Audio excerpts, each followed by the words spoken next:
আমাদের চ্যানেলটি সাবস্ক্রাইব করে বেল আইকন প্রেস করো যাতে আমাদের নতুন ভিডিও সবার আগে দেখতে পাও। নমস্কার বন্ধুরা, সবাই কেমন আছেন? আশা করি ভালো আছেন। কেএসজেপি একাডেমিতে সবাইকে স্বাগতম। তো বন্ধুরা, আজ আমরা বেসিক কম্পিউটার নলেজ নিয়ে আলোচনা করব, যা অল গভর্নমেন্ট এক্সামগুলিতে খুব ইম্পর্ট্যান্ট।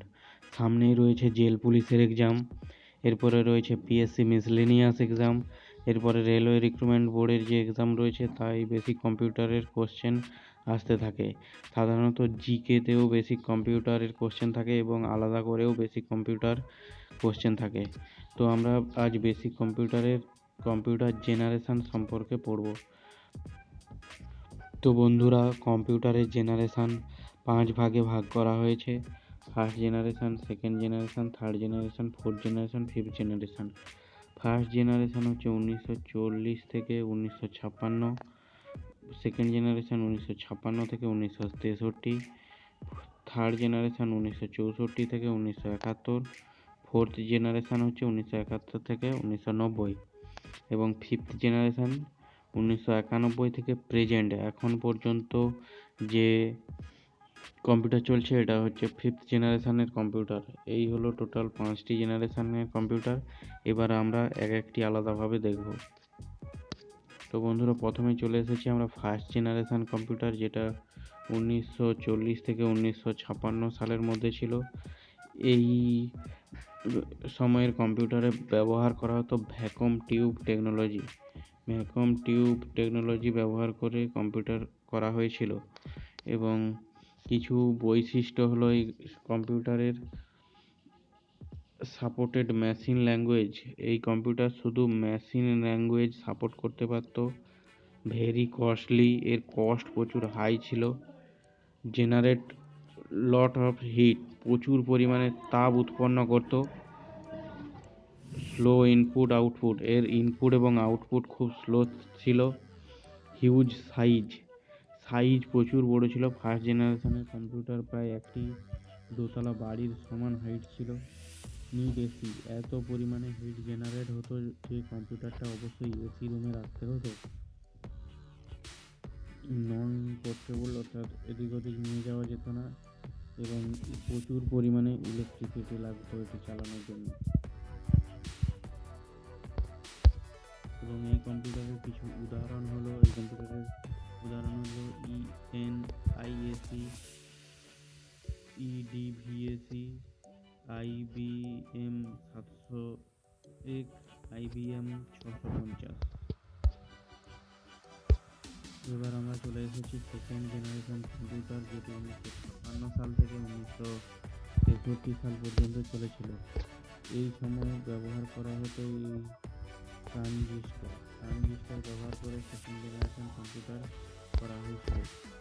এই কম্পিউটারের কিছু বৈশিষ্ট্য হলো স্মলার সাইজ, অর্থাৎ ফার্স্ট জেনারেশনের থেকে এটা ছোট ছিল। ফার্স্ট জেনারেশনের থেকে এটি একটু কম হিট প্রোভাইড করতো, কিন্তু অনেক করতো, কিন্তু ফার্স্ট জেনারেশনের থেকে কম। ইলেকট্রিসিটি কম লাগতো ফার্স্ট জেনারেশনের থেকে। এবং এটাও ছিল কস্টলি, এটাও এসি রুমের মধ্যেই রাখতে হতো, কারণ খুব হিট জেনারেট করতো। তো এই প্রজন্মের কিছু কম্পিউটারের উদাহরণ হলো IBM 1620, IBM 7094, CDS 1604, CDS 3600 আর ইউনিভ্যাক 1108। এই হলো উদাহরণ এই প্রজন্মের কম্পিউটারের।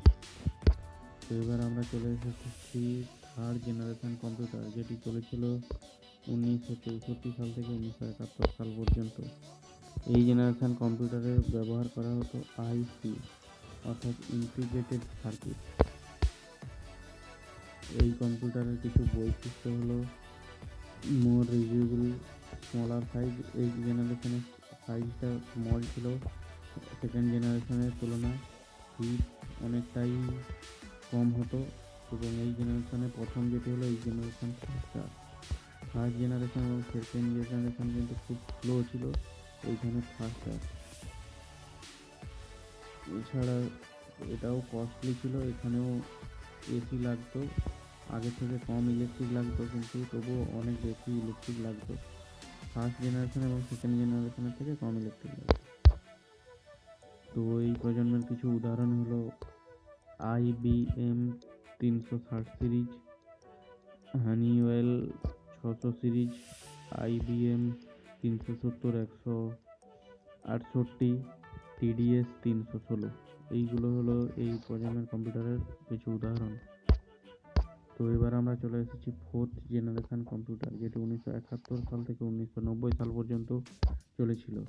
এই জেনারেশনে ব্যবহার করা হতো মাইক্রো প্রসেসর, অর্থাৎ VLS, very large scale integrated, VLSI, very large scale integrated. তো এই কম্পিউটারের কিছু বৈশিষ্ট্য হলো ভেরি চিপ, এটা আগের 3টি জেনারেশনের তুলনায় খুব সস্তা ছিল। এই জেনারেশনে পোর্টেবল, অর্থাৎ এদিক ওদিক বহন করা যেত। Use for PC, personal computer করে এটি ইউজ করা হতো। ভেরি স্মল সাইজ, অর্থাৎ খুব স্মল সাইজে পাওয়া যেত। এখানে এসি কিন্তু আর দরকার হতো না এই জেনারেশনের কম্পিউটারে। ইলেকট্রিসিটি অনেক কম লাগতো, আর হিট জেনারেট খুবই কম হতো। এই প্রজন্মের কিছু কম্পিউটারের উদাহরণ আমরা দেখে নেব। উদাহরণগুলি হলো DEC10, স্টার 1000, PDP-11, ক্যারি-1 যেটা সুপার কম্পিউটার নামে পরিচিত, এবং ক্যারি-XMP, এটাও সুপার কম্পিউটারের নামে পরিচিত। তো এবার আমরা চলে এসেছি ফিফথ জেনারেশন কম্পিউটার, যেটা 1991 সাল থেকে প্রেজেন্ট পর্যন্ত, এখন পর্যন্ত যে কম্পিউটার তৈরি করা হয়। এটিতে আর্টিফিশিয়ালি ইন্টেলিজেন্স ব্যবহার করা হয় বিভিন্ন কাজের জন্য, বিভিন্ন রকম যন্ত্র। এই কম্পিউটারের কিছু বিশেষ বৈশিষ্ট্য হলো এটা রোবোটিক্সের কাজে ব্যবহার করা হয়, এখানে নেটওয়ার্কিং কাজ ব্যবহার করা হয়, প্লে গেমিং কাজ ব্যবহার করা হয়, হিট জেনারেট খুবই কম, ইলেকট্রিসিটি খুবই কম, এটিকে বহন করা যায় খুব সহজেই, কস্ট প্রচুর পরিমাণে কম, এবং এর সাইজ একদম কম। আর এটা নর্মাল ল্যাঙ্গুয়েজ বুঝতে পারে। এই টেকনোলজির কম্পিউটারগুলি নর্মাল ল্যাঙ্গুয়েজ বুঝতে পারে এবং একটি সিস্টেমেটিক উইন্ডোজে এটি চলে। তো এই প্রজন্মের কম্পিউটারের কিছু বিশেষ বৈশিষ্ট্য হলো, যেমন বর্তমান দিনে আমরা ইউজ করি ডেস্কটপ, ল্যাপটপ, নোটপ্যাড ইত্যাদি ইত্যাদি হলো ফিফথ জেনারেশন কম্পিউটারের উদাহরণ। তো আমরা এই যে কম্পিউটারের জেনারেশন নিয়ে কিছু বেসিক কোশ্চেন অ্যান্সার নিয়ে এসেছি। প্রথম কোশ্চেন রয়েছে, the fourth generations was based on integrated circuit. এটা হচ্ছে ফলস, ইন্টিগ্রেটেড সার্কিট ফোর্থ জেনারেশনে ইউজ করা হতো না। তো আমরা সেকেন্ড কোশ্চেনে চলে এসেছি, যা generations based on VLSI microprocessor, অর্থাৎ ভেরি লার্জ স্কেল ইন্টিগ্রেটেড ব্যবহার করা হতো ফোর্থ জেনারেশন কম্পিউটার। এটা হলো সঠিক উত্তর। আমরা 3 নম্বর করে কোশ্চেনে চলে এসেছি, dash generations of computer started with using vacuum tube, অর্থাৎ কোন জেনারেশনের কম্পিউটারে ভ্যাকিউম টিউব ইউজ করা হতো। ভ্যাকুয়াম টিউব ইউজ করা হতো ফার্স্ট জেনারেশন কম্পিউটারে। 4 কোশ্চেনে চলে এসেছি, ULSI এর পুরো নাম কি? তো এর পুরো নাম হলো option A, ultra large scale integrated, ultra large scale integrated. আমরা 5 কোশ্চেনে চলে এসেছি, HLL এর পুরো নাম কি? এর হাই লেভেল ল্যাঙ্গুয়েজ, HLL এর পুরো নাম হাই লেভেল ল্যাঙ্গুয়েজ। এরপরে আমরা 6 কোশ্চেনে চলে এসেছি, example of fourth generation computer. Fourth generation computer হলো পার্সোনাল কম্পিউটার, এটাই হলো ফোর্থ জেনারেশন কম্পিউটার। তো বন্ধুরা, এই হলো 6টি কোশ্চেন।